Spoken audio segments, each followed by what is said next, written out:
tobbere adande nde Barthélémy Dias haali ko mayde Bassirou Diop goto e halfinaɓe ndenago makko capande jeetati nangaɓe to kaso Saint-Louis. maire mo Dakar ina sikki wonde on ko baraɗo.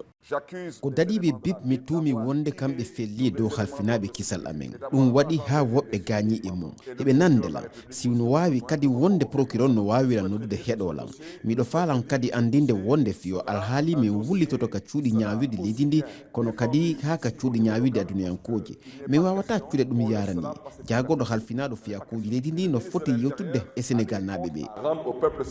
tobbere dimmere nde ko ittugol makko to suudu sardiyankoru ndu. Barthélémy Dias filliti ko wullidde ngal pellital laamu. ko waɗi fof miɗo yiɗi andinde on mi eɓɓano tawede e ndu suudu sardiyankoru heyru. mi andin noon ɗum ko hani kon ngol dartigol an golle député yagal no fotano sillinede gila ñande suudu sardiyankoru ndun darnete. ko saabi miɗo haala fingol yaltingol e ndun suudu député ɓe ko wigol on na suudu sardiyankoru ndun ɓewni e fewjande ko ɓewni e fewjande kon en hewtay e mum kono min jaɓata ɗum.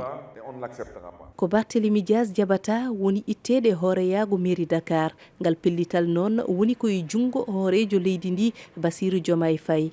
Fadima Sy, Dakar, RFI.